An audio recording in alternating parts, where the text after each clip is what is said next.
É uma satisfação tê-los aqui conosco, acompanhando a nossa última palestra técnica desse ano, dentro de um convênio. Esse nós temos com a Mútua, né, Alfredo?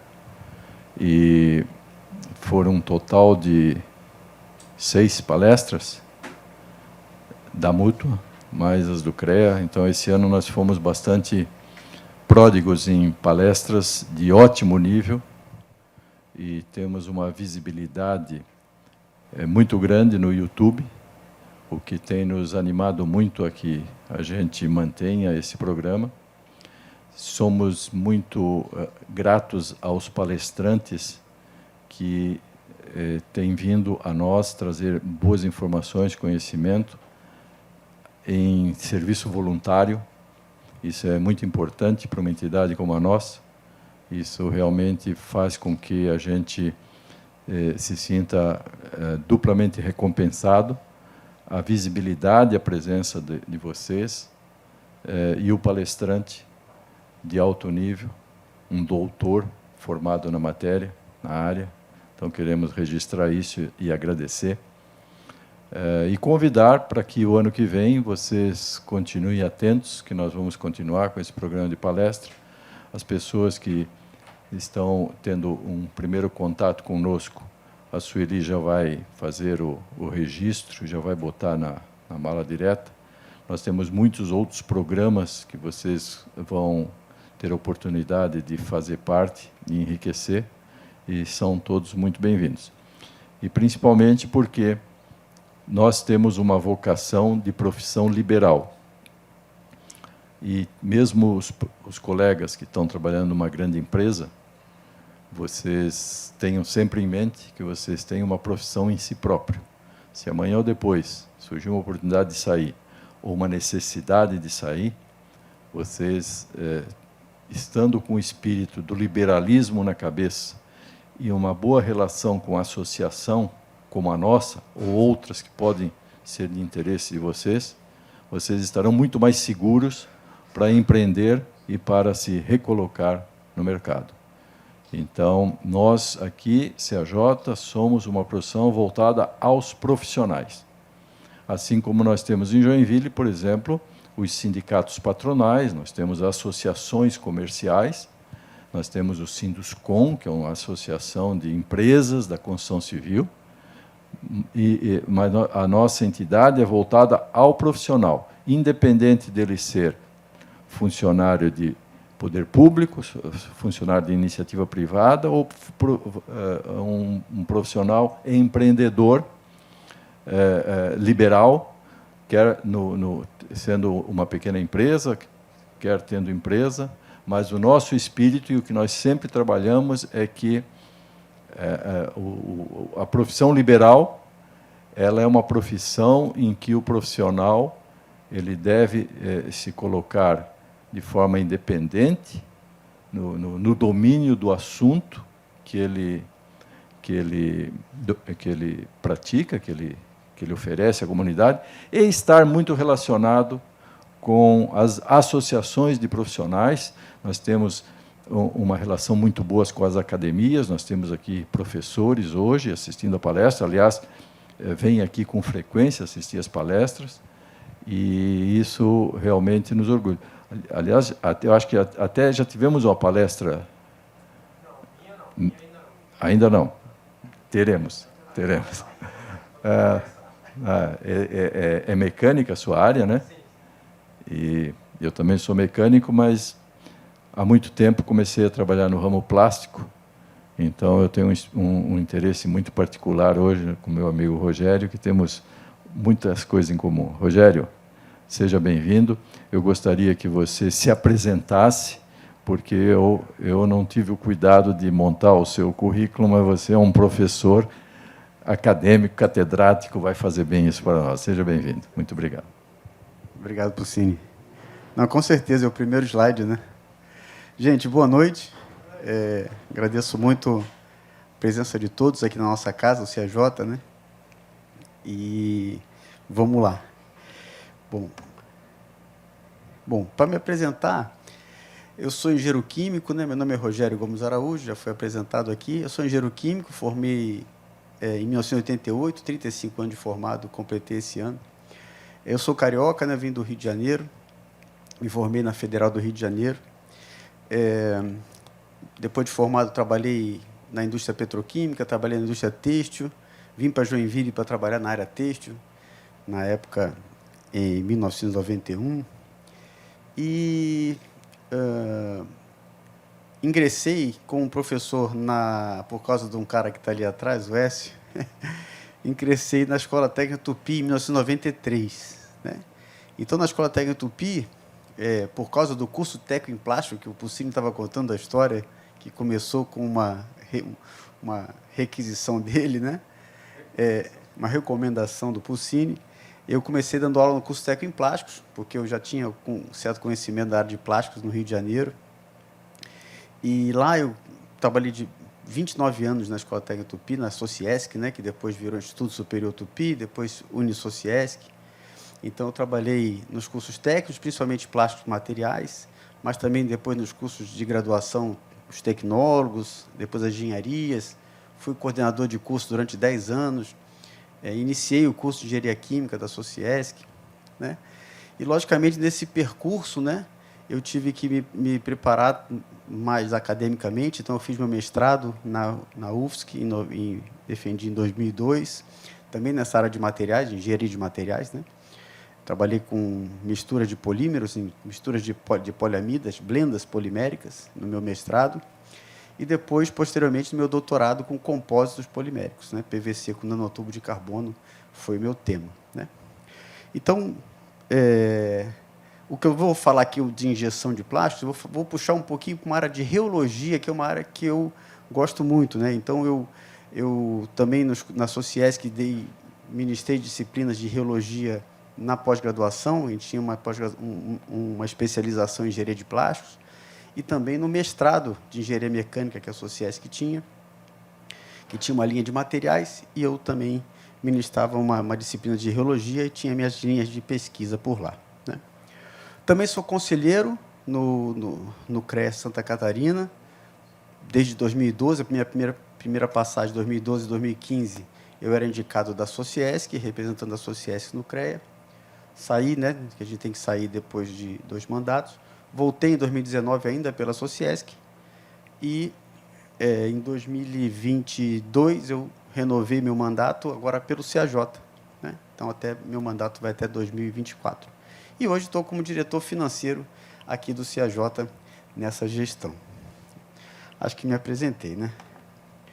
Bom, o que eu vou falar de processamento de plástico, essa é uma área de trabalho que é muito dominada pelos engenheiros mecânicos. Eu já ouvi um pouco da formação de quem está presente aqui. Então, tem bastante engenheiros mecânicos, né? E também tem engenheiros químicos. Mas essa é uma área dominada que eu vejo exatamente por esses 2 profissionais, que mais que se encontra dentro dessa área de processamento de plásticos. E aí eu acho que para cada um deles falta alguma coisa.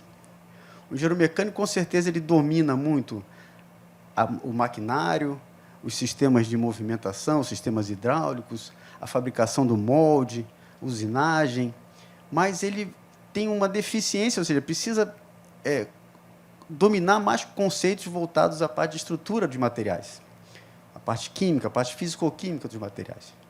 Enquanto que o engenheiro químico, essa é a praia, né? Nós, engenheiros químicos, nós somos acostumados com essa parte molecular, de estrutura molecular, de pensar moléculas, né?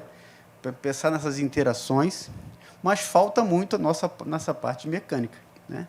Então, quem trabalha nessa área precisa evoluir na outra, né? Eu me considero já um engenheiro químico com um bom conhecimento da área mecânica, né? Logicamente, não como um engenheiro mecânico, mas tive que aprender muitos conceitos, e acho que quem da engenharia mecânica se propõe para essa área devia também entrar um pouco na área química dos materiais.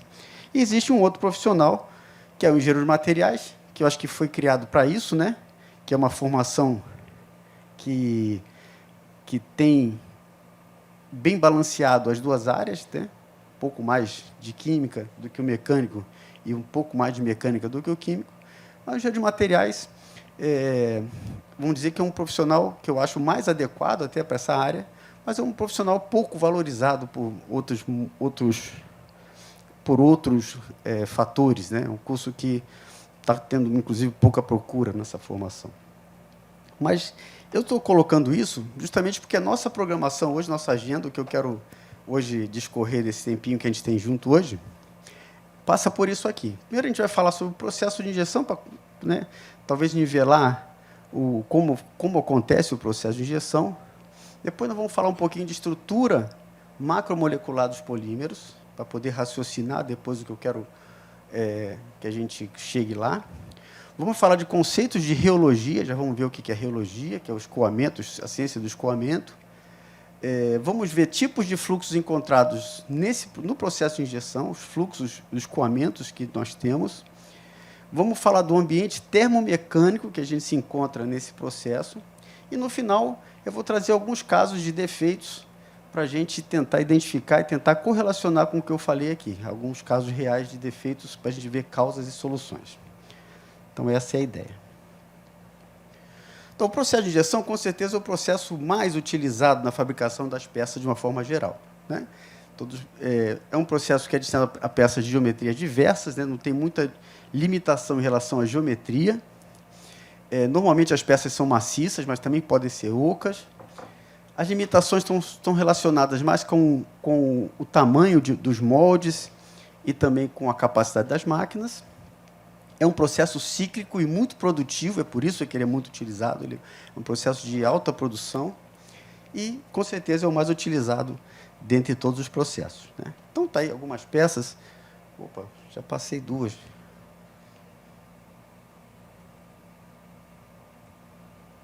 Não vai. Como é que a gente volta aqui? Acho que aqui tem um bagulho aqui. Isso. Então, tanto peças na área automotiva, área de construção, tubos, conexões. Meu caramba. Aqui. Assim como peças de utilidades domésticas, carcaça de equipamentos, embalagens, uma série de peças das mais diversas, peças que envolvem também multimateriais, multicomponentes, né, de materiais diferentes, de cores diferentes, que às vezes requer uma máquina especial, talvez, algumas adaptações, mas todas peças injetadas, assim como, estou me enrolando aqui só um pouquinho, mas já me acostumei. Assim como peças muito pequenas, aqui é um outro mundo, que é a microinjeção, peças muito pequenas. Aqui você tem uma peça que pesa essas engrenagenzinhas de relógio, que pesa 0,8 miligramas, é uma peça muito pequena, né, em comparação com clips, equipamentos auditivos, né, sensores auditivos. Essa aqui é uma foto clássica, que é uma microscopia eletrônica que tem um ácaro comendo uma pecinha plástica, né? Você conhece essa foto, né? Mas, enfim, são peças muito pequenas, assim como temos peças grandes, muito pequenas também. Então, esse é o processo de injeção, que acontece numa máquina injetora. Uma máquina injetora clássica, a gente pode comentar em 3 unidades: a unidade de injeção, a unidade de fechamento, onde vai o molde, né? E a unidade de extração. E está aqui uma foto de uma máquina tradicional, uma máquina convencional, assim como uma máquina bem grande, né? Talvez uma das maiores máquinas que existem, né? Então, aqui toda é uma lateral do carro, né? Então, aqui é toda a unidade de fechamento. Então, a parte de injeção está lá atrás, está aqui o funil, então está lá atrás.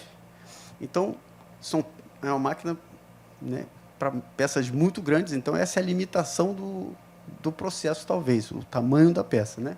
Porque a máquina ela tem que ser capaz de fechar o molde e manter o molde fechado durante o processo de injeção. Então, ela tem que transferir essa força de fechamento e evitar que o molde abra durante esse processo. Bem nivelando, hein?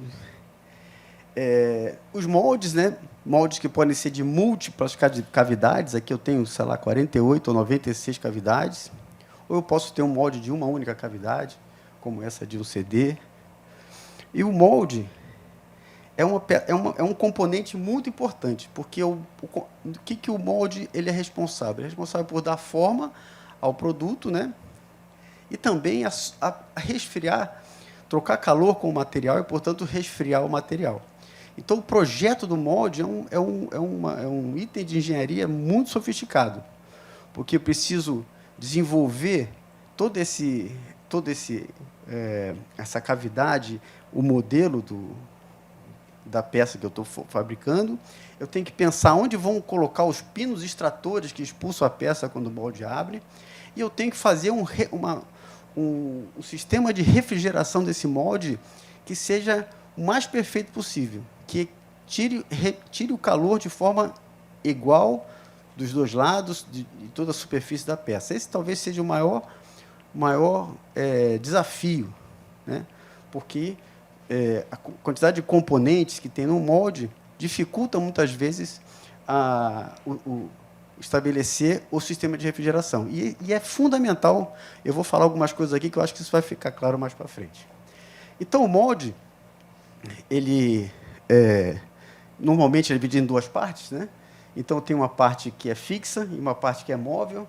Aqui que vai encostar a injetora, que vai injetar, que passa pelo canal. Então, você tem a bucha, que é onde entra o material, sai pelos canais, passa pelo ponto de injeção e entra na cavidade.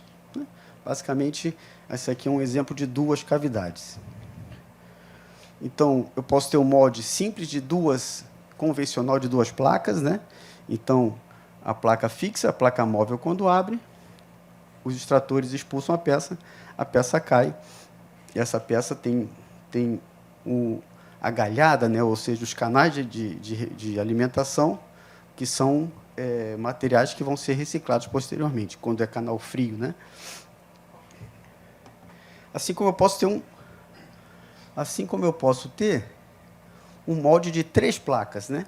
Em que já é um recurso para que se separe a parte dos canais da parte das peças. Então, facilita na questão do direcionamento dos canais para reciclagem.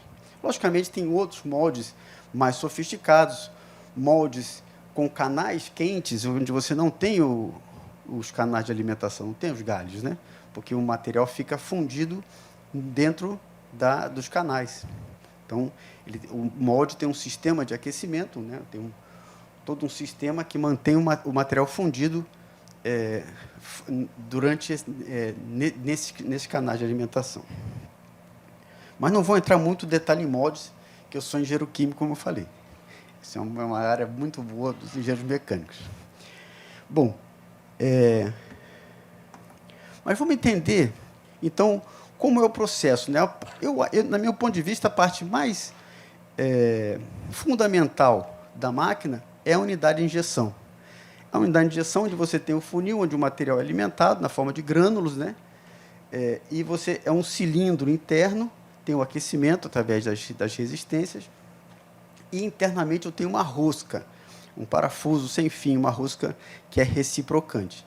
Então, essa rosca, ela tem duas funções, né? Ela tem a função de transportar o material do funil para dentro do cilindro e transportar para frente, e depois ela vai fazer também esse movimento de translação que injeta, né? Então, eu tenho aqui um protótipo de uma rosca injetora. Então, você vê que tem uma rosca aqui, aqui vai ficar o funil. Então, aqui, essa parte, eu tenho a alma desse parafuso, né? Dessa rosca menor. Por quê? Eu preciso de um espaço maior, porque o material cai granulado, tem espaços entre os grânulos, né? Então, ele cai sólido e tem espaço entre eles. Depois, a rosca gira, e, ao girar, ela transporta esse material para frente.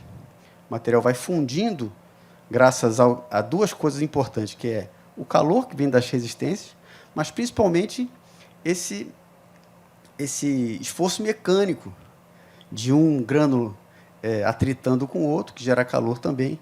E, então, ocorre a fusão e ele tem que chegar totalmente fundido aqui na frente, onde a alma da rosca aqui é mais fininha, né?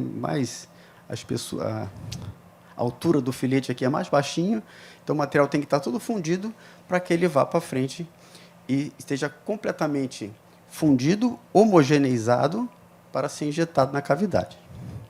Então, o que acontece aqui? A rosca, primeiro ela gira, o material vai para frente.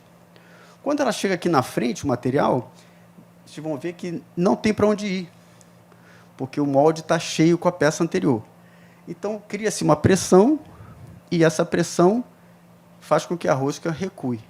Então, ela carrega, que a gente chama de dosagem, carrega o volume necessário para preencher o molde na etapa seguinte, né? Todo esse sistema, via de regra, é feito esses movimentos são feitos por um sistema hidráulico, normalmente. Embora existam máquinas elétricas, né? Que muitas vezes são requisitadas para produção mais limpa, né? Você tem um ambiente sem óleo e tal. Mas a maioria das máquinas, o sistema ainda é hidráulico, certo? Então, isso é o que a gente chama de unidade de injeção. Então, como é que é o ciclo? Então, o ciclo, não sei se vocês conseguem ver, mas eu acho que também não tem problema. Então, como é que é o ciclo? O molde fecha. Em seguida, eu tenho a injeção. Então, quando o molde fecha, eu estou com o material carregado, já tenho um material acumulado para preencher a cavidade. Então, o primeiro passo é a injeção. Então, a rosca agora não gira mais, ela só avança e, com isso, ela preenche a cavidade. Essa é a fase de injeção. Em seguida, eu tenho uma outra fase que é o recalque, né? Por que o recalque? Porque o material preencheu a cavidade. No que ele preenche a cavidade, o molde está refrigerado. Vai começar a solidificação desse material. Na solidificação, eu tenho contração. Então, se eu não tiver essa fase de recalque, o material preenche a cavidade, depois ele começa a contrair, e aí aparece uma série de problemas de rechupe, deformações na peça por causa dessa contração. Então, essa fase, eu tenho o recalque, que mantenho ainda pressionado, forçando o material, e eu consigo ainda alimentar material para o núcleo da peça durante essa fase. Então, o material está solidificando, e eu estou alimentando o material, e, portanto, eu não tenho essa contração demasiada. Certo? Isso vai acontecer enquanto os canais não solidificarem. Solidificou, eu não tenho mais como empurrar material. Então, isso tudo faz parte do projeto lá do molde, que para você ter esses canais livres, enquanto eu consigo ainda colocar um pouco de material durante a fase de recalque. Terminada a fase de recalque, eu preciso esperar que a peça solidifique para poder ser extraída. Então, enquanto isso, eu faço a dosagem, que é aquela girar, a rosca gira. E, nesse momento, a rosca gira, como a cavidade está preenchida, não tem para onde ir, cria essa pressão empurra a rosca para trás. Então, essa é a fase de dosagem. Depois, eu espero o final do resfriamento. E, depois, abre-se o molde, faz-se a extração, e, às vezes, tem um tempo de pausa, que deve ser o mínimo possível, para a peça cair. Às vezes tem que colocar algum tipo de inserto, né, entre um ciclo e outro. Pode ter uma pausa. Então, esse é um ciclo que varia muito esses tempos de acordo com a peça. Se eu tenho uma peça de parede fina, espessuras muito finas, o resfriamento pode não ser tão demorado. Se eu tenho uma peça mais espessa, o resfriamento é mais demorado, né? Então, esse ciclo varia. Mas são ciclos rápidos. Então, processos que são bem produtivos. Eu tenho aqui um vídeo. Vamos ver como é que a gente faz aqui. Espera aí. Vamos ver se a gente consegue ver um videozinho. Então, essa é uma empresa de animação alemã que eu encontrei no YouTube, Tronic Arts, mas mostra bem o processo. Essa seria a peça, o molde, com as extrações.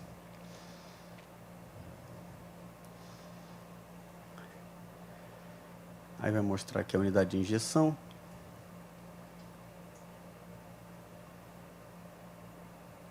Material granulado no funil.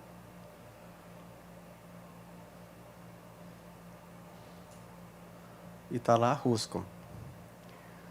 Inclusive, ele fala aqui das 3 zonas, né? Zona de alimentação, zona de transição e a zona de dosagem. que é onde o material já tem que estar fundido lá na frente. Tem uma válvulazinha de retenção para o material não voltar. E olha o processo, né? Chegou lá na frente. Então, agora ele vai mostrar o ciclo.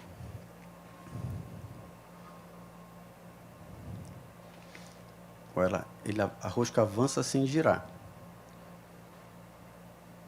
Avançou, preencheu a cavidade, manteve o recalque por enquanto, já está resfriando a peça. Terminou o recalque, dosagem. Carrega para o próximo ciclo.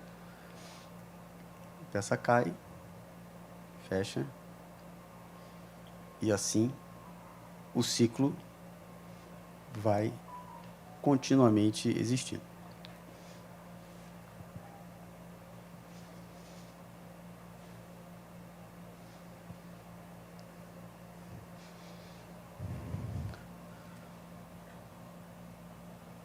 Beleza, então vamos voltar aqui.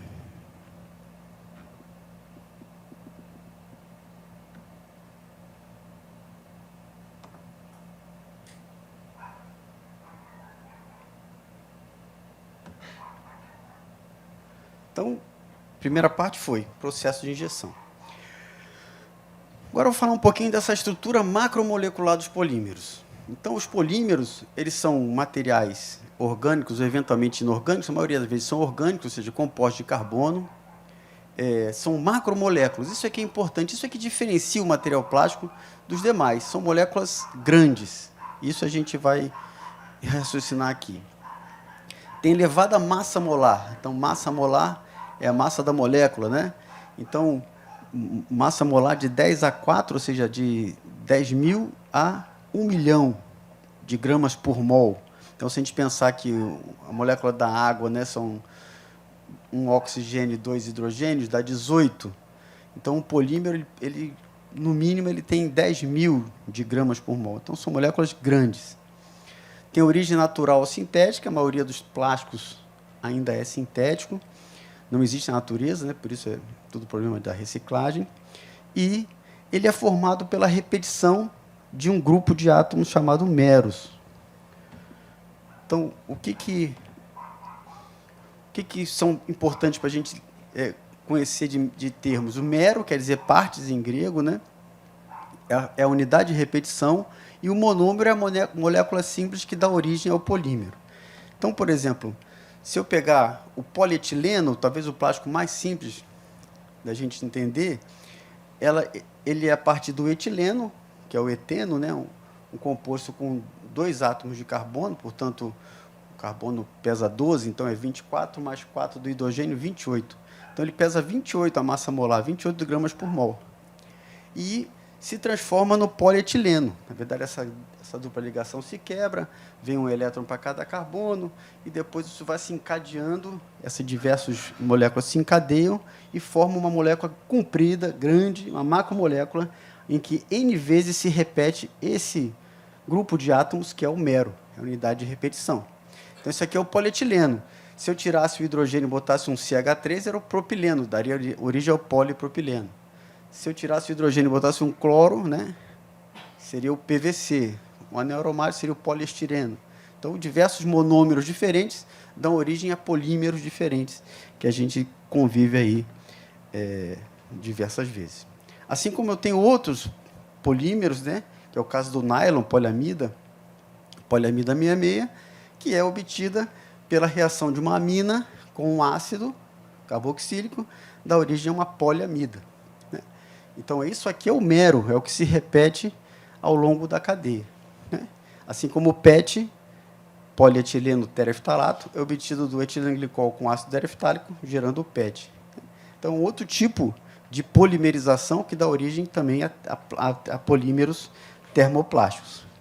Mas, independente da gente ficar preocupado com a estrutura carbônica, os elementos que estão nessas cadeias, o importante para a gente raciocinar daqui para frente, no que eu quero mostrar para vocês, é que são macromoléculas, moléculas compridas. Moléculas compridas que dão toda a característica do polímero, né? Que podem ter só carbono na sua cadeia principal, né?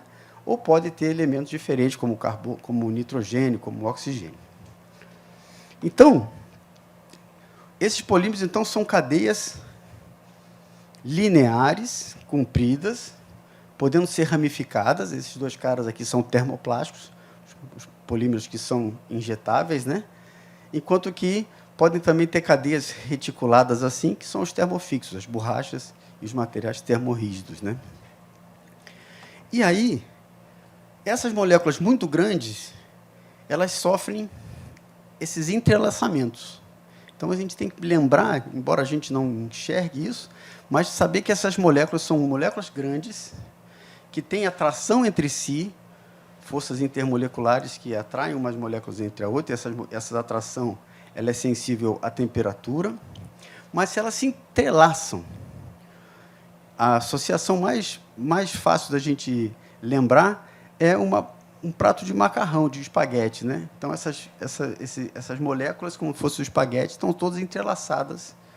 No estado fundido, por exemplo, estão todas entrelaçadas e vão fluir, né? Quando fluir, elas vão se deslizar umas sobre as outras, mas elas são enoveladas. Então, isso é uma coisa importante da gente entender. E, quando vão solidificar, na natureza, quando vai solidificar, se busca a organização. Um metal, né, o ferro fundido, quando solidifica, os átomos do ferro ocupam uma posição na sua rede cristalina, todo organizadinho. Isso é um material metálico, é um material cristalino. Os polímeros, devido a essas moléculas serem muito grandes, não conseguem se organizar. Tem dificuldade dessa organização pelo tamanho dessas moléculas. Então, ou eu tenho moléculas que não se organizam mesmo no estado sólido entre aspas. Então, essas moléculas, quando estão com aquecimento, fundidas, essas moléculas têm movimento. Na hora que eu começo a resfriar, elas tentam essa organização, mas não conseguem. Quando se resfria, essas forças de atração aumentam, ficam mais intensas em baixa temperatura, e elas buscam uma organização. Muitas não conseguem, material amorfo. O caso do poliestireno, cristal, por exemplo, que é totalmente transparente, é um material amorfo. Mas alguns conseguem, por uma questão de flexibilidade molecular, de se dobrar e se ajeitar, conseguem ter algumas regiões relativamente organizadas, que são os materiais semicristalinos. Então, alguns polímeros conseguem regiões organizadas, que são os materiais semicristalinos. Quanto mais organizado for o polímero, via de regra, a contração é maior.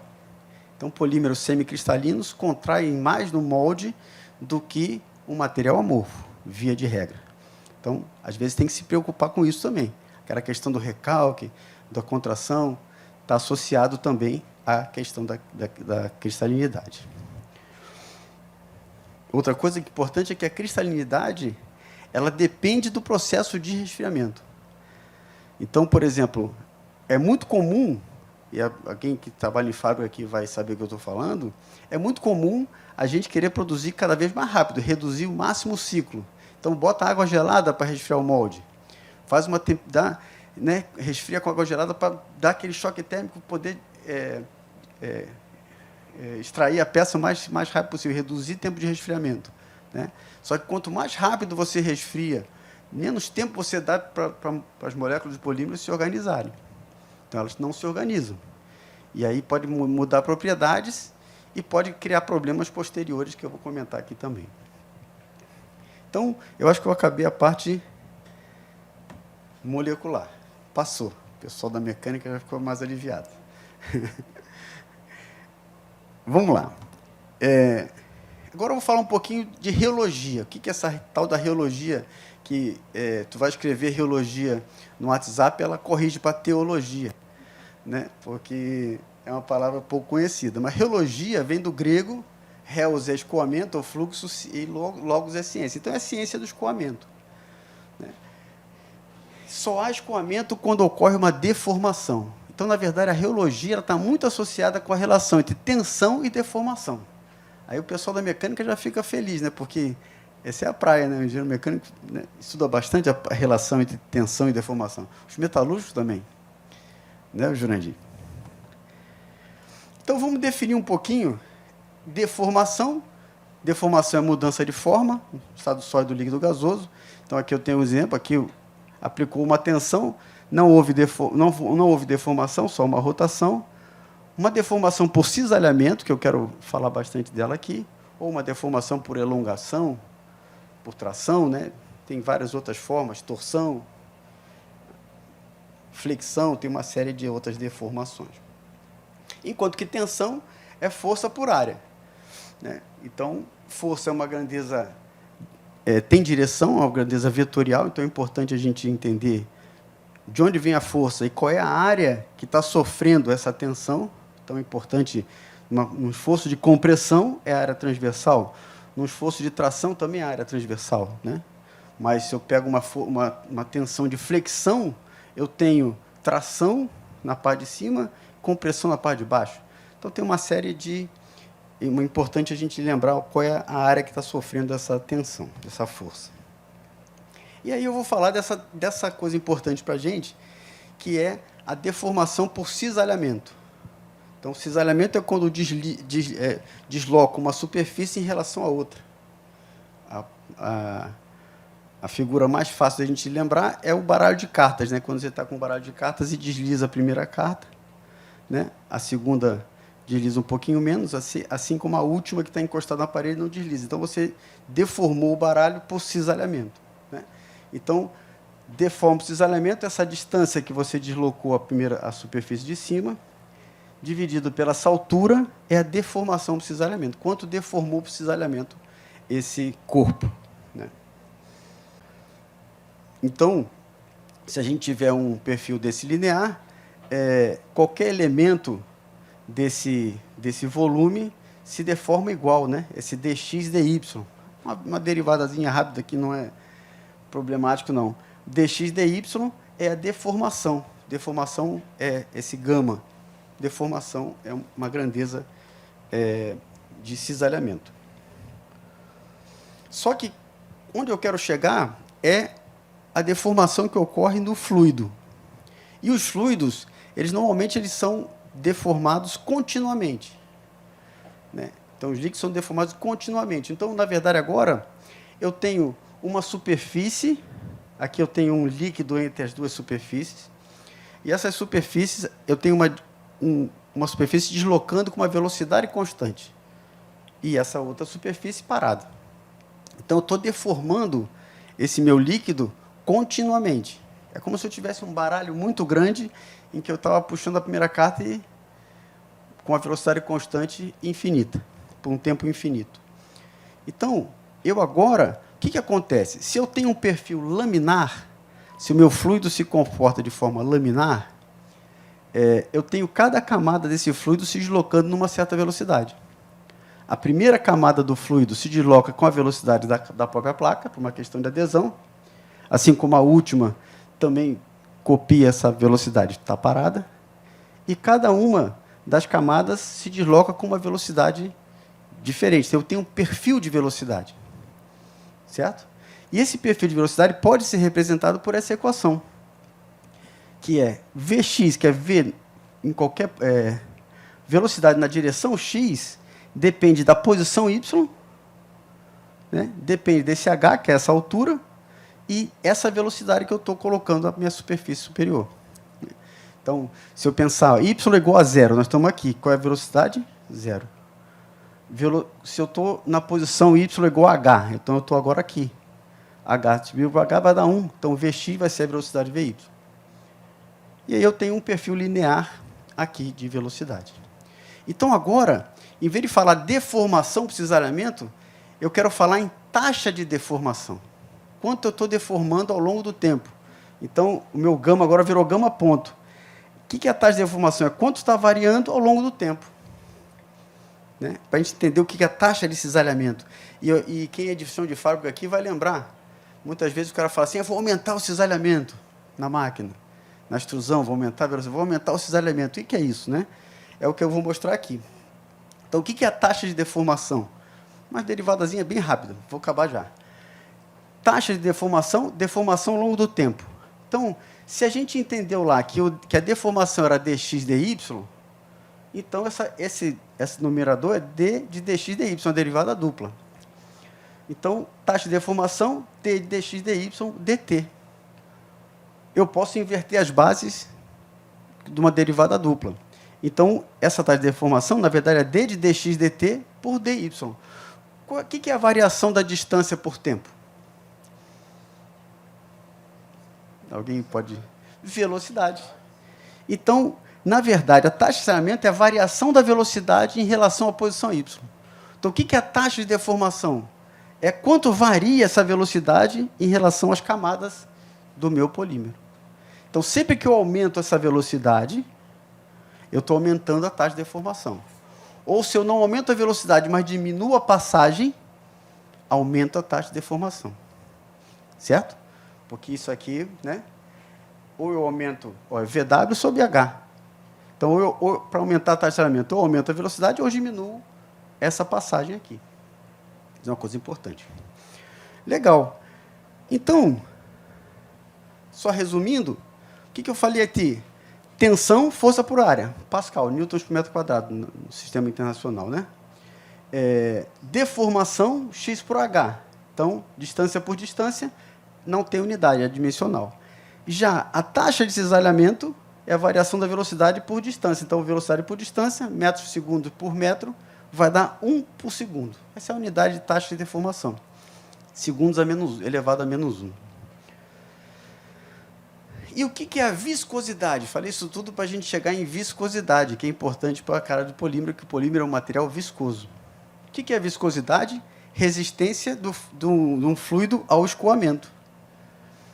E aí, um certo cara chamado Newton colocou a lei de Newton da viscosidade. Tensão igual a viscosidade vezes taxa de deformação. Então, na verdade, a viscosidade é a relação entre a tensão de cisalhamento e a taxa de cisalhamento.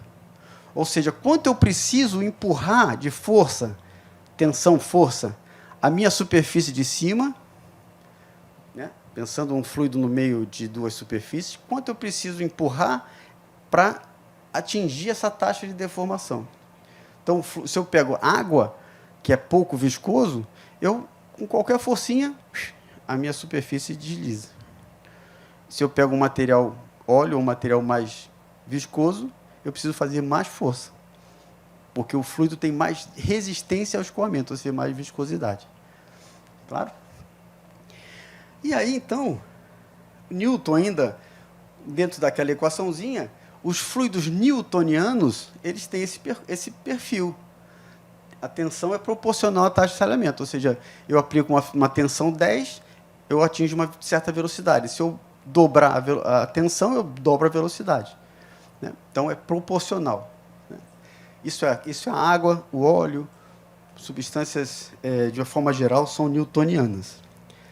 Agora, existem os fluidos não newtonianos, em que a viscosidade varia com a velocidade, com a taxa de deformação, com a taxa de cisalhamento. E, graças a Deus, para os polímeros, eles são pseudoplásticos. A viscosidade diminui com a velocidade. Se não diminuísse, muitas peças não poderiam ser fabricadas por injeção. Só é fabricado por injeção porque a viscosidade cai durante esse movimento, esse fluxo para dentro da cavidade. Então, isso é importante a gente lembrar. Os polímeros são pseudoplásticos, ou seja, a viscosidade diminui com a velocidade. E por que isso acontece? Agora voltamos ao que a gente falou antes. Os polímeros, moléculas compridas, macromoléculas, estão todas enoveladas. Então, quando o polímero está em repouso, essas moléculas elas ficam enoveladas e na situação caótica normal de um polímero. Quando eu aplico o cisalhamento, eu tenho esse movimento de cisalhamento, eu tiro as moléculas da posição enroscada e começo a orientar essas moléculas. Então, elas saem dessa posição em que ela tem muita viscosidade, porque eu tenho atração molecular entre elas, eu tenho enrosco molecular físico delas. Então, fazer com que essas moléculas se deslizem e se movimentem é muito mais difícil nessa situação.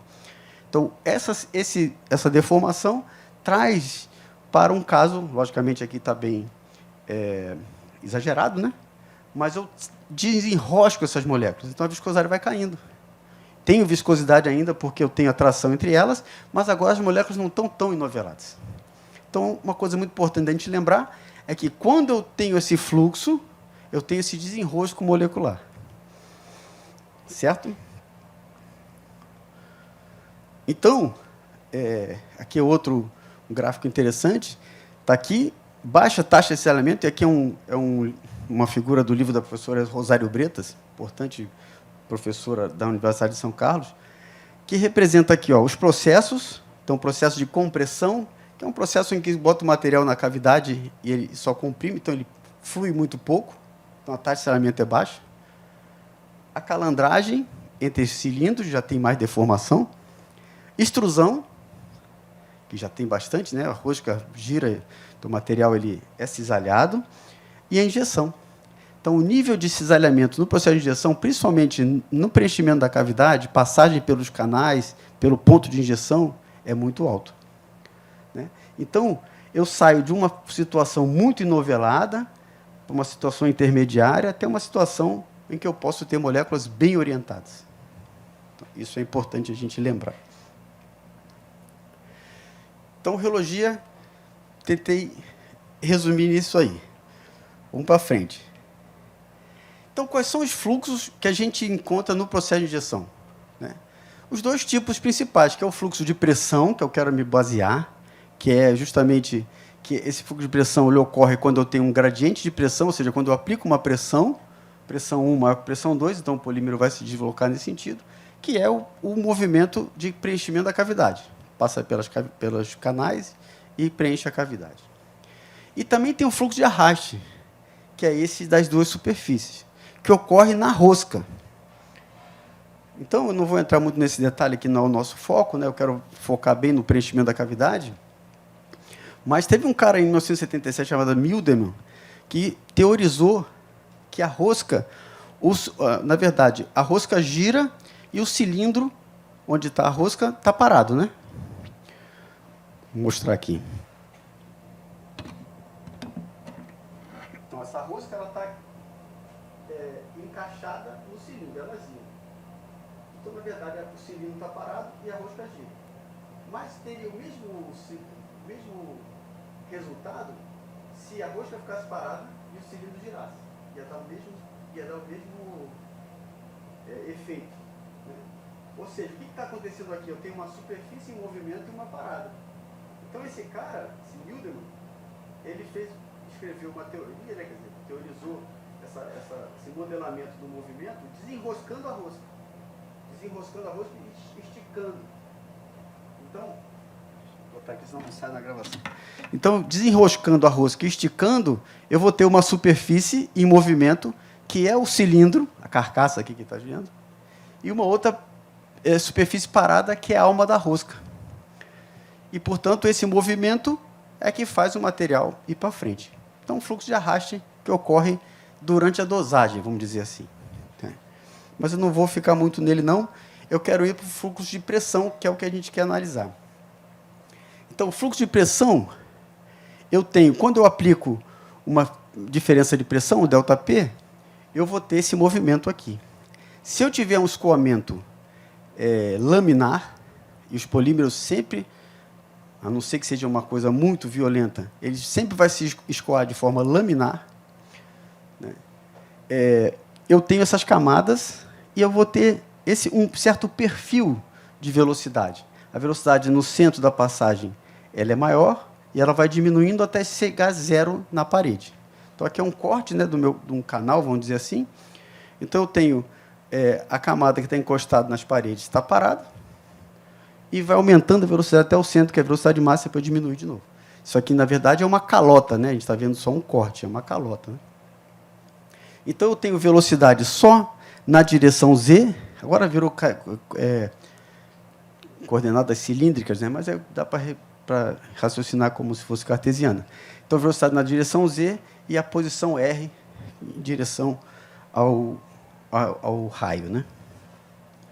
Então, se o fluido é newtoniano, que não é o caso dos polímeros, eu tenho uma certa equação que representa esse perfil.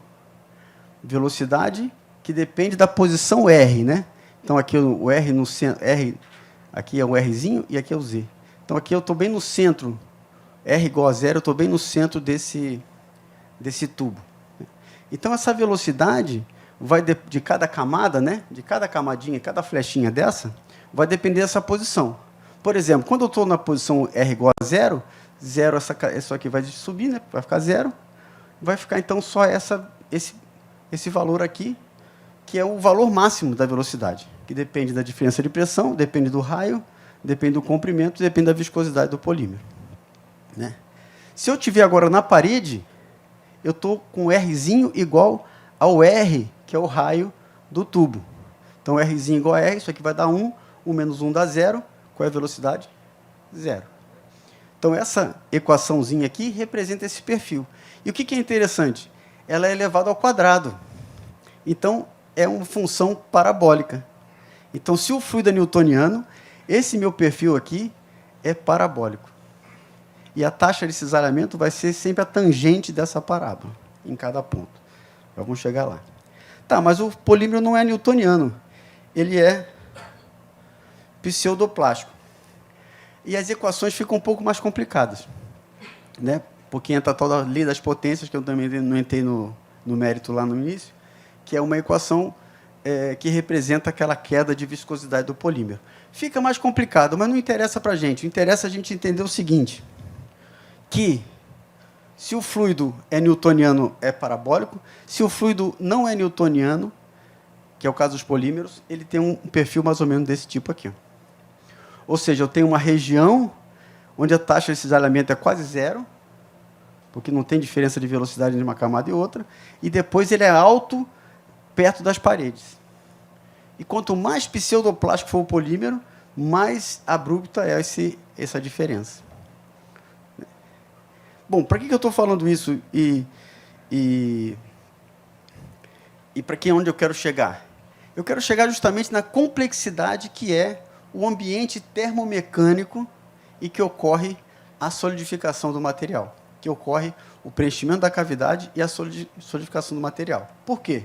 Porque o material, ao entrar na cavidade, ele encontra uma superfície do molde que está frio, portanto, ele já congela, já tem uma camada solidificada, que a gente chama de camada congelada, que pode ser pequena, e essa camada congelada depois vai aumentando até solidificar tudo, né?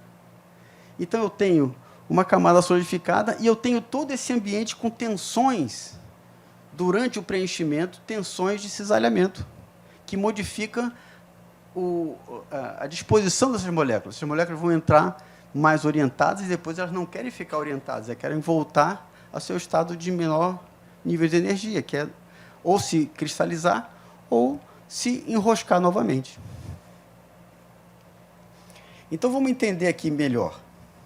Então, agora eu peguei aquela espessura e botei só em pé aqui para representar melhor. Então, olha só, eu tenho a parede do molde, então o material está entrando na cavidade. Eu tenho a parede do molde, tenho uma camada congelada, já que se formou, e, se vocês lembrarem, a taxa de cisalhamento maior é perto da parede do molde. Então, eu tenho alto cisalhamento aqui e pouco cisalhamento mais para o meio da peça. Então, é como se eu tivesse uma peça. Vamos supor que eu estivesse injetando por aqui, o material está preenchendo a cavidade, né? Então, eu vou ter orientação molecular diferente, porque esse cisalhamento causa orientação molecular, tanto que baixa a viscosidade. Eu vou ter orientação molecular muito mais próximo nas superfícies da peça do que no centro, no núcleo da peça. Então, já começa aí, por exemplo, se as moléculas se orientam, e depois elas precisam de um tempo para perder essa orientação. Se não perder, elas ficam orientadas. Aí o que acontece? Vamos supor que eu tenho um molde que tem uma superfície que está mais fria do que a outra. Resfriamento desequilibrado. Então, essas moléculas, onde o resfriamento é mais onde a temperatura é mais baixa, então resfria mais rápido, as moléculas podem não ter tempo de se reorganizar ou se reemaranhar. Então, elas ficam orientadas. Enquanto que, do outro lado, temperatura estava mais alta, elas tiveram mais tempo e se organizaram melhor. Então isso pode causar diferenças. Às vezes a peça sai perfeita, não se vê nada diferente. Aí pega uma peça dessa e faz, que é aplicada, por exemplo, num ambiente em que é aquecido. Ela sofre um pouquinho de aquecimento.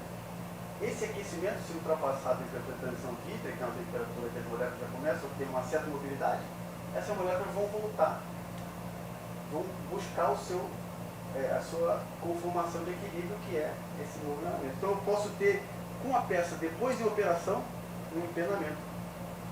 Se essa superfície começa a contrair mais, e se o material permite isso, empenamento.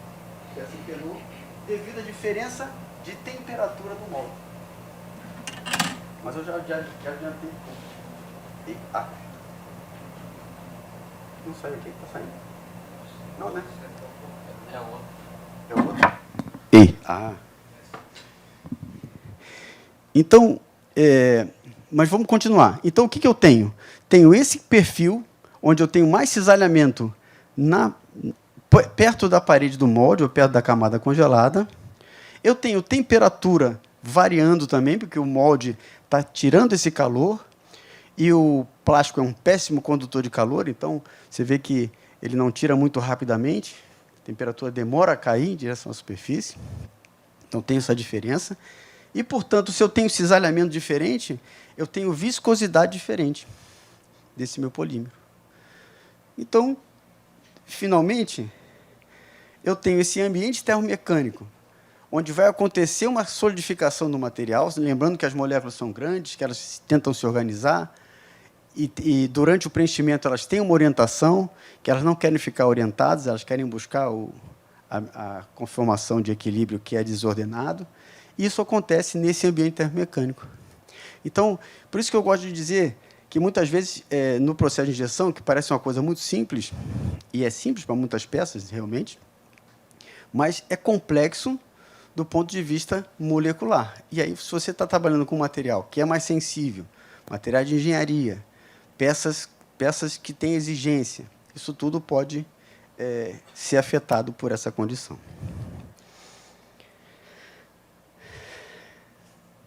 Estamos chegando ao fim. Nem sei quanto tempo passou. Então, não sei se eu consegui vender um pouco a minha ideia, né? Espero que sim. Mas vamos, então, pensar um pouquinho em algumas peças reais, alguns defeitos. Por exemplo, esse é o primeiro caso. Então, uma peça deve ser uma carcaça de alguma coisa, de algum equipamento, e repare que eu tenho um empenamento nessa peça. Uma peça feita de nylon. Então, o que pode ser o motivo, a causa e o efeito disso? Alguém tem uma dica? Manda ver.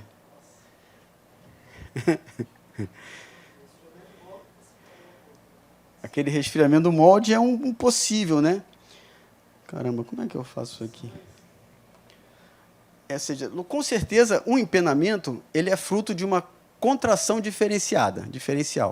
Então, houve uma contração maior numa região do que na outra, né?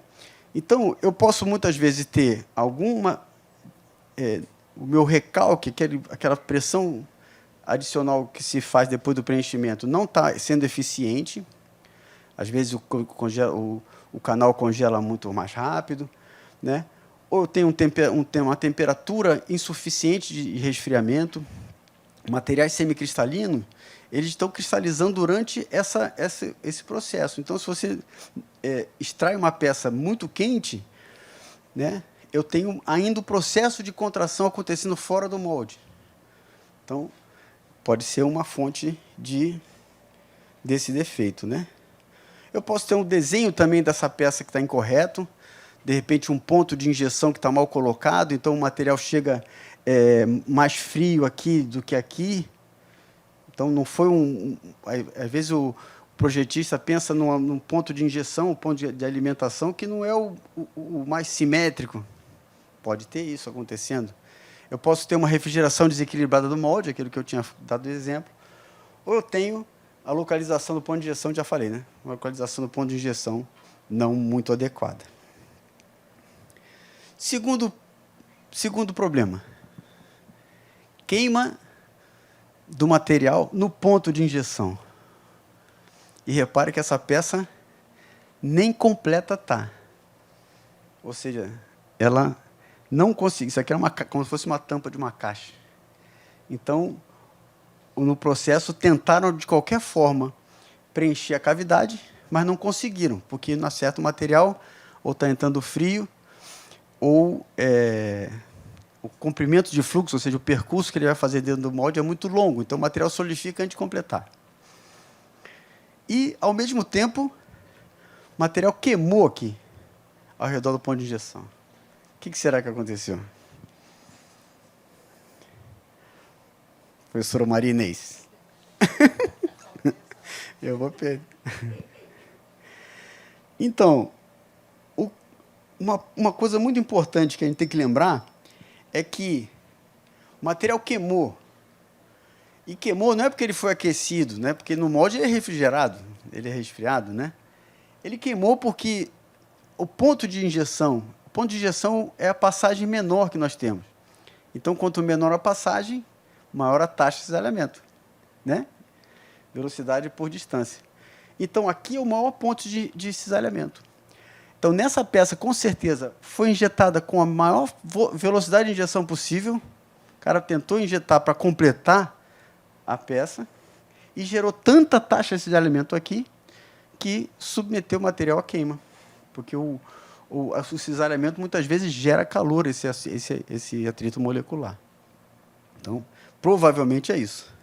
Então, está ali alta velocidade de injeção, ou pode ser alta temperatura do molde, mas não do material, ou seja, entrou muito quente, e aí com cisalhamento ele queima. Ponto de injeção muito fino. De repente, aumentar o ponto de injeção pode resolver o problema. Os dois problemas, né? Que é você conseguir completar a peça e você evitar a queima. Terceiro, são 6. Terceiro, essa peça, que também não completou, Qual é essa peça aqui, Écio? Eu já nem me lembro de onde ela é.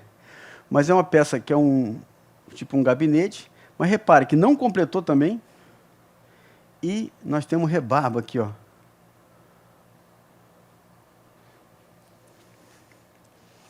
Era um ABS. Então, o que será que aconteceu aqui? O que causa rebarba? A rebarba é causada quando a força de injeção está tão alta que a força de fechamento que mantém o molde fechado não suportou. Então, na verdade, deve ter o molde geralmente abriu, deu rebarba. E a peça não completou. Ó, falha de preenchimento e tem rebarba. Então, esse tipo de problema, o comprimento de fluxo é muito longo. Então, de repente, o ponto de injeção está no centro da peça e esse comprimento está muito longo. Então, não tem como fazer preencher. Aí a máquina deve estar no limite da sua capacidade de força de fechamento. Então, aplicou-se uma velocidade maior para tentar suportar, mas se colocou muita pressão nesse recalque, nesse preenchimento, e aí o molde abriu. Né? Pode estar a baixa temperatura do material. Se eu aumentar a temperatura, pode ser que eu resolva, se o material não queimar. Pode ser o molde muito frio, dificultou o preenchimento. Baixa velocidade de injeção, então tem que aumentar a velocidade. Pode ser que esteja no limite, o cara não conseguiu ainda. Baixa força de fechamento. Deixa eu ver se tem possíveis soluções aqui. Não, não tem. Fluxo, colocar mais de um ponto de injeção. Então o material entra por 2 pontos. Só que isso é um problema, porque quando você coloca 2 pontos de injeção, eu tenho aí o ponto das frentes de fluxo e forma uma linha de emenda, uma linha de solda. Pode ser um ponto frágil da peça, pode ser um ponto visível da peça, que não se quer. Então, esse aí? Então, Esse é o caso 3. Caso 4. Obrigado. Linhas de fluxo. Então, isso aqui é um material poliestireno cristal, e aí fez essas ondinhas aqui, ó. Bom, o que pode ser isso? Então, as linhas de fluxo, elas são causadas por temperatura muito baixa do material. Então, a peça começou a apresentar linhas de fluxo, aumenta um pouquinho a temperatura do material. Velocidade de injeção muito baixa, então o material está preenchendo e está solidificando muito a camada congelada, e esse material arrasta no molde, empurrado pela injeção. Então, aumentar a velocidade de injeção, aumentar a temperatura do molde, a temperatura está muito baixa, ponto de injeção está muito pequeno, poço frio pequeno. Poço frio é esse rebaixo aqui do canal, né? Quer dizer, o material vem, como ele vai esfriando, ele deixa um pouquinho nesse tal de esse poço e continua a parte quente para dentro do molde. Então, esse poço frio pode não estar sendo adequado, então o material está entrando frio na cavidade. Isso tudo são coisas possíveis. Agora um outro, penúltimo, que são essas marcas, as estrias na peça, várias estrias. Policarbonato transparente, e se vê essas estrias, que muitas vezes a gente pensa que é algum problema do molde, mas aí, se a gente observar cada ciclo, esse problema, apesar de acontecer nas peças, mas muda a posição dessas estrias. Aí o cara fica pensando um monte de coisa do processo, e, na verdade, não é o processo. É o material que não estava bem seco. Então, umidade no material, isso com material virgem, tirado da embalagem, não acontece, mas muitas vezes a embalagem está aberta, o material está mal condicionado, absorveu umidade, principalmente policarbonato, poliamida, os materiais de engenharia absorvem umidade, e aí eu tenho essas marcas que variam de peça de ciclo para ciclo. E última. E esse último aqui, eu tenho uma peça que eu tenho um sinal de queima do material, mas no lado oposto do ponto de injeção. O material é injetado por lá, então ele preenche, e essa aqui vai ser a última parte a ser preenchida do molde. E teve esse problema. O que pode ser isso? Bom, uma coisa importante que se tem no projeto do molde também é prever a saída do ar. Então, o molde fecha, logicamente fica dentro o ar, e quando o material entra na cavidade, o ar tem que sair. Se o ar ficar aprisionado e o material for muito sensível, o PVC é sensível, então eu tenho um material quente sendo pressionado com presença de oxigênio, e o material é combustível. Então, ele pode queimar em função disso, né? Então, aprisionamento de ar. Foi mal prevista a saída de ar. Então, tem que prever lá os micrômetros de folga ali para poder sair o ar, né? Ou o material está com alta temperatura também, então não teve a saída adequada de ar. Bom, gente, quero agradecer a paciência aí de vocês ficarem, ter esse momento atentos, né? Senti que todos estão atentos, isso foi muito legal, né? Então, aqui meus contatos, né? Hoje eu presto consultoria também, e fica, então, meus contatos, né? Tem meu e-mail, meu LinkedIn, meu Instagram, e eu fico aí, então, agradecido pela presença e pela atenção, e fico disponível para, caso haja perguntas, para a gente discutir.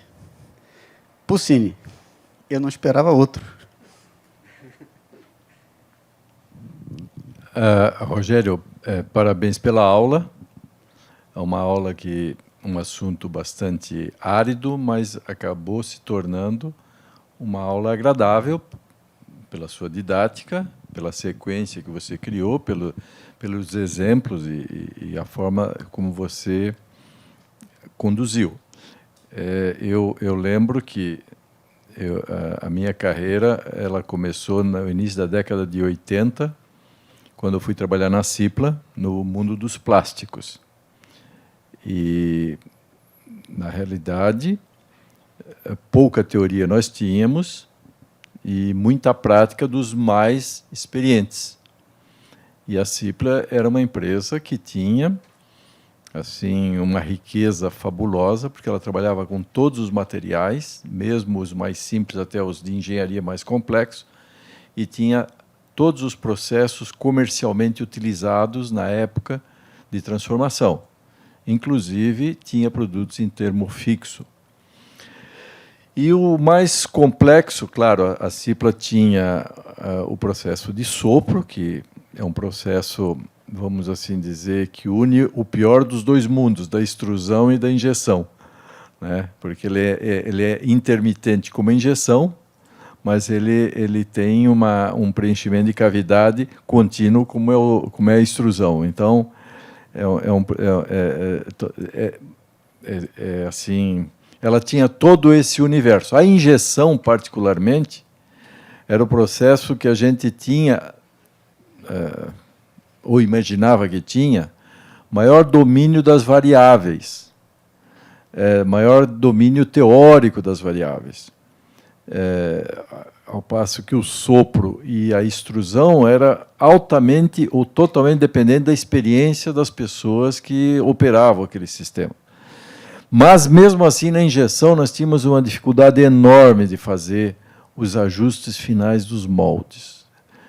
Problema de saída de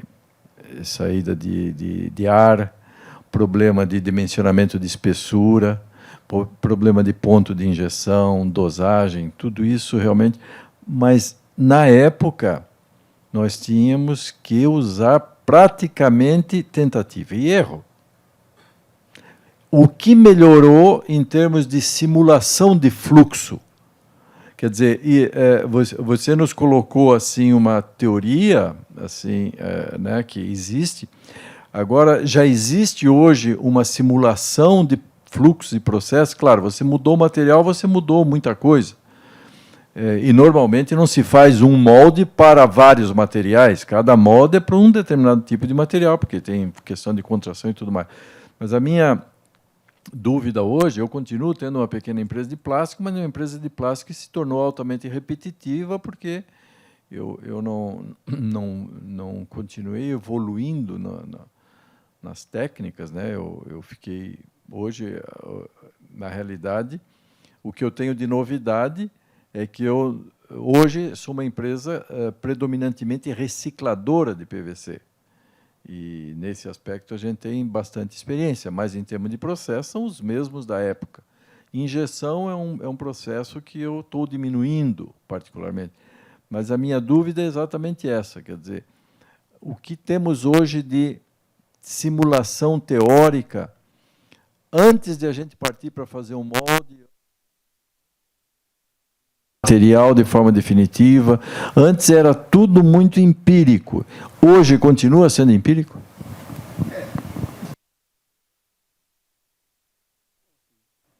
Grau de empirismo vai ter, mas hoje tem uma área que eu acho importante, que é a área de simulação de injeção, os softwares de simulação de injeção.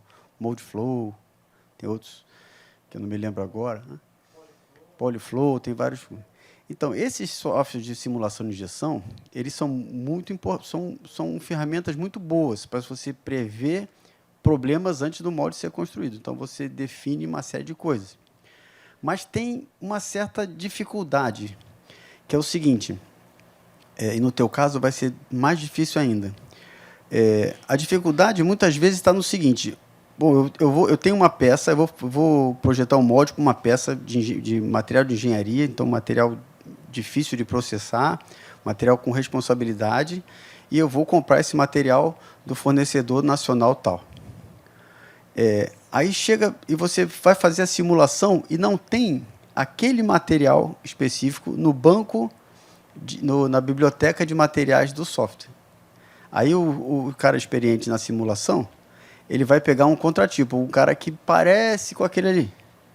Mas, reologicamente, apesar de características semelhantes, como índice de fluidez, coisas assim que no chão de fábrica a gente usa, reologicamente a questão da pseudoplasticidade pode ser totalmente diferente. Então, ele está simulando com um material que não é exatamente o que ele vai usar. Eu falei que no teu caso é mais difícil, que, por exemplo, se o cara recicla, o material reciclado já é outra característica. Entendeu? Então, a simulação eu acho importante, principalmente casos como esse de aprisionamento de ar, saber onde vai ter as linhas de emenda. O preenchimento é bem assertivo. Agora, você definir, dizer assim, não, eu vou sair, inclusive, numa simulação, você consegue tirar uma ficha de a regulagem da máquina é essa aqui, vamos levar para a máquina. Nunca casa certinho, mas já vai ficar próximo, quer dizer, aquele empirismo de você corrigir, vai corrigindo aos poucos, fica muito mais rápido, né? Mas não é fidedigno a ponto de você garantir, não, pode colocar isso lá e vira as costas que vai ficar bom. Não é assim, né? Mas a simulação é importante, só que é uma ferramenta cara, então nem sempre um fabricante de peça de pequeno porte aí consegue pagar um estudo de simulação. Não sei como está isso, há muito tempo não continua sendo caro, né? Mas é uma coisa importante, né? Porque o que se fazia antes, além de ter... Exatamente, não é uma coisa simples. Eu já dei aula, também já dei aula de simulação de injeção e não é uma coisa trivial, né? Então, mas é uma ferramenta importante. Só que é caro e tem seu grau tem seu limite de assertividade. Mas é importante. Mais alguma? Grande, Bitenca. Na realidade, eu sou leigo, né? Engenheiro civil, construtor de pontes é um horror, né? Mas eu tenho uma coisa do meu dia a dia cotidiano que não me incomoda, mas eu notei, que é o famoso bandejão de plástico. Desde a época da universidade até agora, todos os bandejões que eu pego, eles estão com defeito, né? Quer dizer, e volta e meia estão trocando os bandejões. Por que aquele defeito do bandejão? Essa é uma pergunta do usuário do plástico. Acertou na mosca. Isso aí é um exemplo clássico. Toda peça que é de grande comprimento de fluxo, né, peças grandes, são injetadas pelo centro, ocorre justamente isso que eu falei. O material preenche a cavidade. Bom, vou fazer uma análise por aqui. Não é redonda a bandeja, mas é grande, né? É retangular e grande. Mas o que acontece? Se eu tenho uma peça em que é injetada por aqui e ela vai fazer todo esse percurso de preenchimento, aquilo que eu tinha falado ali do cisalhamento, da orientação, ocorre mais na superfície desse lado. Né? O material das bandejas, normalmente deve ser ABS, algum material direito, né, que é mais rígido. Então ele é orientado, e se eu tiver qualquer diferença de temperatura entre eles, a orientação é diferenciada. Então ele, normalmente com o tempo, com a lavagem, lava na água quente, ele vai deformando, porque as moléculas elas ficaram em posições que elas não querem ficar daquele jeito. Na primeira oportunidade, que é quando aquece um pouquinho, elas têm vida, vamos dizer assim, elas vão se conformar diferente.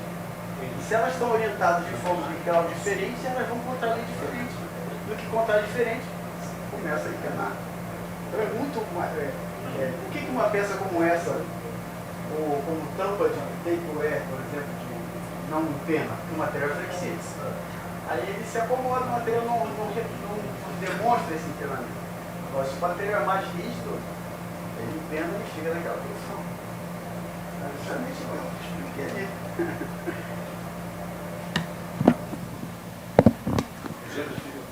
Mas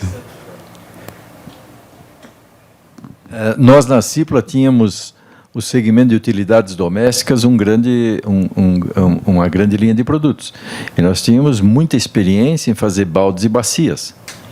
Aí um dia o pessoal de vendas veio com a ideia brilhante de fazer uma bacia quadrada. Imagina o que aprontou para a cabeça. Aquela bacia quadrada, para não sair deformada, nós levamos uma surra enorme, porque nós estávamos acostumados a fazer bacias redondas, onde a reologia do material é bem mais uniforme do que a quadrada, né? As distâncias do ponto final. Mas então é só uma experiência para ver o quanto é importante e realmente a tentativa e erro é o caminho. O pessoal da Whirlpool aí tem alguma experiência própria? Vocês também têm vários processos lá de vacuum forming, injeção? O que você... Nós trabalhamos em injeção, né? Mas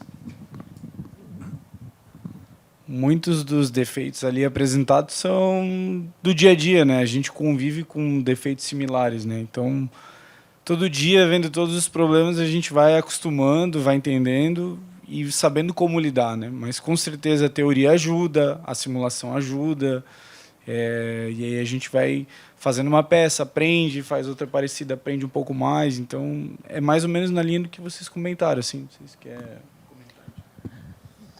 comentar? Em relação ao exemplo da bacia quadrada, vamos dizer assim, né? Se a gente observar a geladeira que a gente tem em casa, o refrigerador, todos eles têm a gaveta de legumes, que a gente chama.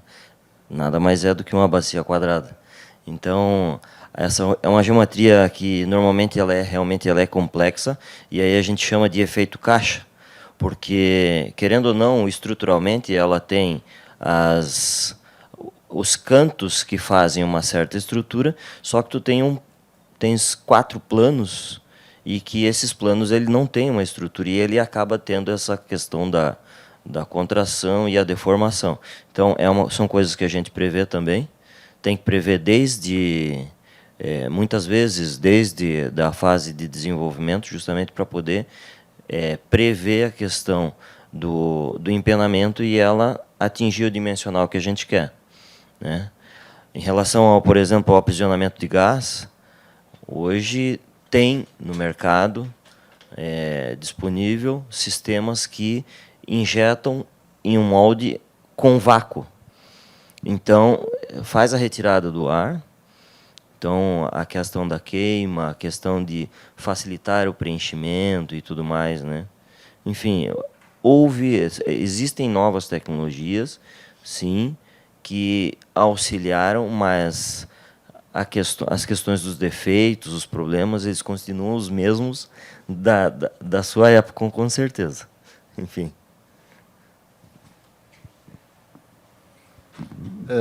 Vocês que estão agora numa grande empresa e de ponta, na nossa época, na minha época de estar numa grande empresa na Cipla, nós tínhamos fontes de informações. Os fornecedores de matéria-prima eram uma fonte riquíssima de informação, os fornecedores de máquinas, outra fonte riquíssima de informação, e, normalmente, o molde e o ferramental nós mesmos tínhamos que desenvolver. Como é que está isso hoje? Continua nesse equilíbrio ou já existe uma especialidade de empresas com expertise suficiente para dominar o molde e fornecer a vocês os moldes? Hoje, as ferramentarias, Joinville é uma das cidades que mais tem ferramentarias no Brasil, né? Hoje eles se desenvolveram a ponto de entregar do início ao fim o desenvolvimento. Então, algumas desenvolvem produto, não todas, mas se necessário elas fazem, como elas também desenvolvem o molde, a injeção e entregam uma peça com qualidade que se espera, né? Mas, por exemplo, uma empresa grande como a Whirlpool, ela também tem um time técnico que desenvolve. Então, hoje a gente já desenvolve produto, desenvolve a simulação, participa do desenvolvimento do molde. Então, a gente já tem do início ao fim a cadeia para fazer uma peça e entregar ela com os requisitos que precisa. Mas existem empresas hoje no mercado que fornecem esse tipo de serviço para empresas menores. Então, uma empresa menor que vai desenvolver um Tupperware, por exemplo, ela não tem um time de desenvolvimento de produto.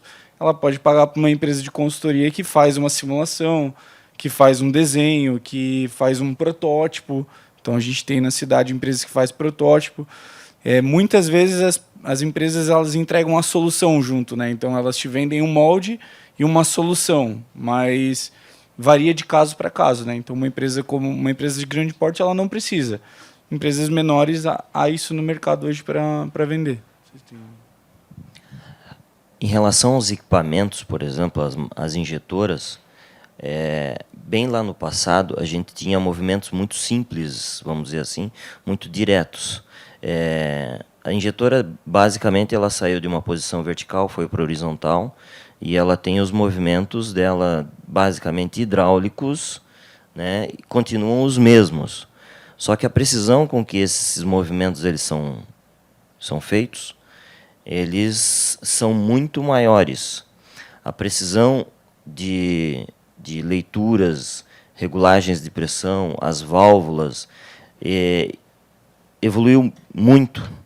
Inclusive, lá no passado, certamente, existiam alguns defeitos que eram característicos do equipamento, em que ele injetava, por exemplo, uma sequência de peças boas e depois algumas ruins. E depois voltava e não era feito nada. A máquina voltava a corrigir, digamos assim, e conseguia voltar as mesmas peças boas. Hoje, os equipamentos eles monitoram todos esses movimentos em tempo real, e se houver pequenas variações, às vezes ele corrige dentro do mesmo ciclo ou no próximo. Então, a quantidade de rejeitos, de scrap, ele começa a reduzir muito mais. Você tem uma quantidade, uma eficiência de processamento, de produção, qualidade de peça, de modo geral, muito maior, né? Os senhores professores sabem que no plástico, a gente, depois da injeção, a única dimensão que a gente tem que pode ligar a qualidade da peça com o requisito dimensional seria o peso.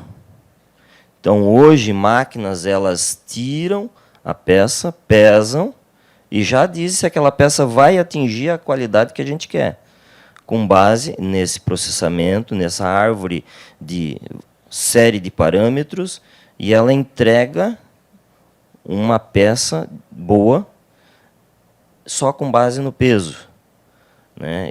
Ou ela rejeita. A automação também nesse processo melhorou muito. Então ela pesa, ela diz se está boa, se está ruim, enfim. Mudou algumas coisas. Os equipamentos melhoraram bastante também. Em relação a aços, também mudou bastante. Os aços de fabricação de molde, a gente tem uma série de aços que entregam boas qualidades, as lentes, por exemplo, de carro, que no passado elas eram basicamente de vidro, hoje a gente está falando de policarbonato, né? Os sistemas de injeção mudaram muito, a gente sai muito do canal frio e vai para o sistema de injeção quente, onde a gente ganha material de scrap e a qualidade de ponto de injeção. Enfim, houveram uma série de melhorias no processo como um todo. Rogério, você como professor, você ainda enxerga o plástico como sendo uma carreira, uma atividade assim promissora? Com toda certeza. A humanidade não vive sem o plástico, né?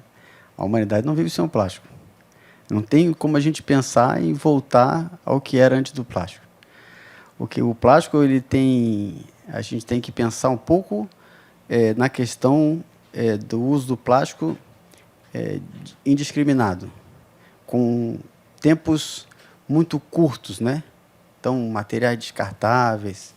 Agora, por exemplo, embalagens, isso é uma discussão muito grande que tem no mundo de polímeros, né? Ah, pô, tem que parar de fazer embalagem plástica. Mas, por exemplo, o tempo de prateleira dos alimentos, a forma como os alimentos são condicionados hoje por muito mais tempo, depende também da embalagem.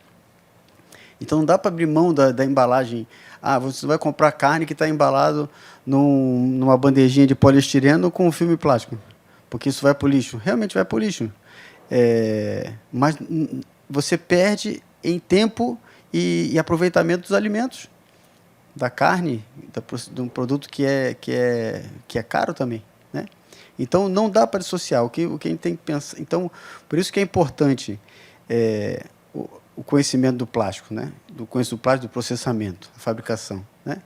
Porque além dessa parte de vida útil curta, de embalagem, que é tempo curto de aplicação, principalmente na parte das plásticos de engenharia, das peças. Não dá para se pensar um carro hoje sem material plástico, né? O avião não tem como.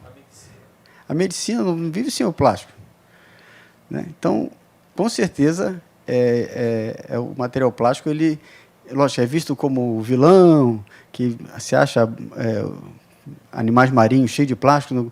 Realmente, isso aí é a figura também do homem, né, da ação do descarte. Então, a gente tem que pensar na solução de reciclagem e aproveitamento, né? De coleta seletiva, de destinação adequada, hoje se fala em pirólise para você gerar outros produtos químicos a partir do plástico que é rejeito de lixo urbano, né? Isso que a gente tem que pensar. Mas eu queria voltar um pouco no que o nosso amigo ali falou, como? Tito falou ali, da questão da caixa quadrada, e quando ele estava falando da caixa quadrada, lógico que a caixa quadrada vai ter todas as suas tensões, né, nos cantos. Mas eu lembrei também da nossa palestra que a gente teve aqui com o pessoal do design, né? Então, vem o cara do design e pensa numa geometria toda louca, muitas vezes, né? E isso é uma complicação para quem projeta a peça plástica, porque, por exemplo, a gente acabou de ver aqui que a gente tem que evitar variações de espessura, por exemplo, numa mesma peça. E pensa num design dizendo que não, você vai fazer essa peça, não pode ter variação de espessura. O design não quer saber disso, né? Ele quer fazer a forma. Então, variação de espessura em peça plástica injetada é um problema. E aí você faz uma peça que o material entra numa espessura maior, depois vai para uma espessura menor, depois volta para maior. A velocidade durante o preenchimento varia. E aí a orientação varia. Aí se você tem um problema de refrigeramento do molde, tudo se agrava. Então, são coisas que o projetista tinha que estar sempre pensando nisso. Vou evitar ao máximo a variação de espessura. Isso é uma coisa importante, deve ter tido lá nessa caixa que você falou. Certo, presidente? Vice-presidente? Presidente, desculpe.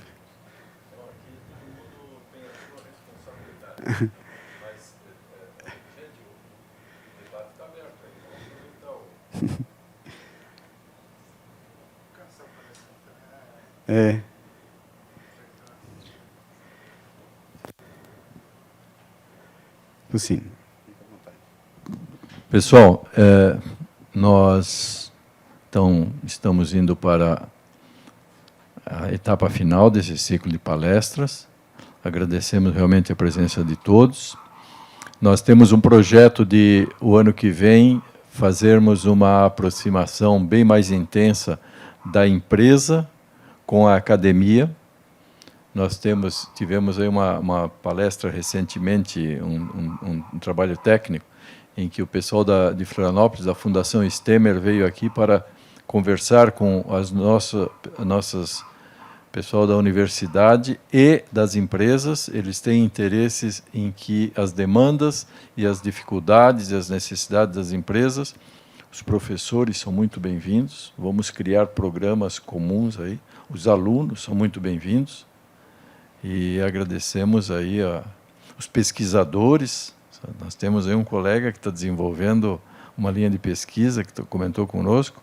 Conte conosco para fazer divulgação, e é professor, conte conosco para fazer divulgação. Se vocês lá da Whirlpool têm um caso interessante que gostariam de compartilhar conosco, faz um contato conosco, vocês ganham o espaço aqui, vem, apresenta o case de vocês, a gente grava, a gente dá visibilidade, divulga.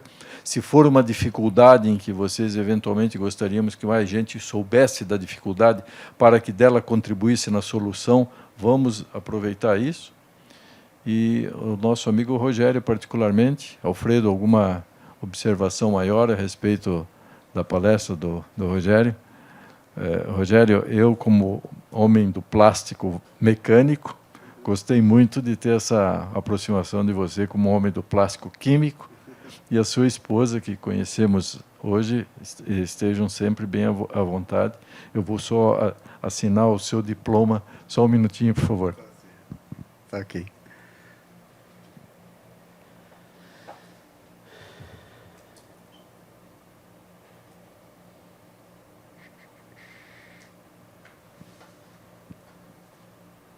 Gostaria de convidar o Romério para entregar o certificado para o nosso colega Rogério, que também é um professor